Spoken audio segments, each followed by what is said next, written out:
Helmet પહેરીએ તો ગરમી થાય છે, ગુંગળામણ થાય અને હેરસ્ટાઇલ પણ બગડી જાય છે। આવા બહાના કાઢવા આજકાલ ખૂબ જ સામાન્ય બની ગયા છે।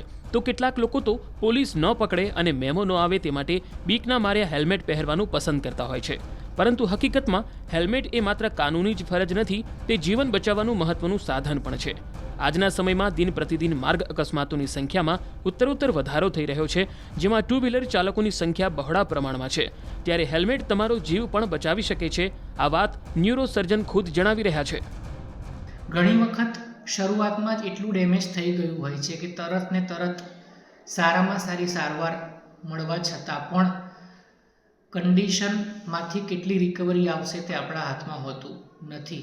એટલા માટે અમે ડૉક્ટર તરીકે સારવાર આપીએ છીએ, છતાં પણ આ અકસ્માત જ ન થાય તેના માટે જાગૃતિ એટલે કે અવેરનેસ પર ઘણો ભાર આપતા હોઈએ છીએ। સામેથી આવતું કે પાછળથી આવતું કોઈ વાહન ટકરાય છે ત્યારે મોટાભાગના કિસ્સાઓમાં ટુ વ્હીલર ચાલક પોતાનું બેલેન્સ ગુમાવી બેસે છે, જેના કારણે તે સીધા જ રોડ પર પટકાય છે અને માથાના ભાગને ઈજા પહોંચે છે। આવા સમયે હેલ્મેટ ન પહેર્યું હોય તો તે પછડાટની અસર સીધી માથા સુધી થાય છે અને ક્યારેક આ ઈજાઓ જીવલેણ પણ સાબિત થતી હોય છે। જનરલી કેસ બગડી રહ્યો છે અથવા તો ગંભીર છે અથવા તો મોટી સારવાર જરૂરી છે, એના 4 મુખ્ય લક્ષણ છે। અતિશય માથું દુખવું, વારંવાર ઉલટીઓ થવી, આંખ કાન નાકમાંથી લોહી નીકળવું, બેભાન અવસ્થા અથવા તો જોટો એટલે કે આંચકી આવવી। આ 4માંથી કોઈ એક લક્ષણ હોય તો અમે સજેશન આપીએ છીએ કે બની શકે એટલું જલ્દી પહેલાં મગજનો સીટી સ્કેન થઈ જાય, જે એક્સરે જેવી જ એક પ્રાથમિક તપાસ છે। સીટી સ્કેન 2-3 મિનિટમાં જ થઈ જાય છે અને સીટી સ્કેનથી એટલીસ્ટ આપણને એટલી ખબર પડી જાય છે કે દર્દીને કઈ સારવારની જરૂર છે, કેટલી જલ્દી જરૂર છે, શું સારવાર કરવાથી પરિણામ કેવું આવશે।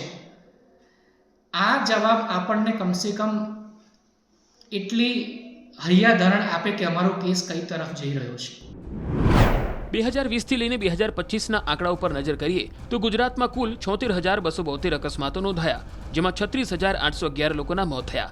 આ કિસ્સામાં હેલ્મેટ ન પહેરવાને લઈને મોતના આંકડા પર નજર કરીએ તો વર્ષ 2020માં 2,106 લોકોના મોત હેલ્મેટ ન પહેરવાના કારણે થયા હતા। 2024માં આ સંખ્યા 3,021 થઈ, એટલે કે 44% વધારો નોંધાયો। ત્યારે નાગરિકોએ અને ખાસ ટુ વ્હીલર ચાલકોને ઘરની બહાર નીકળતા પહેલા હેલ્મેટ પહેરવું કેટલું જરૂરી છે તે આ આંકડા પરથી સાબિત થઈ રહ્યું છે।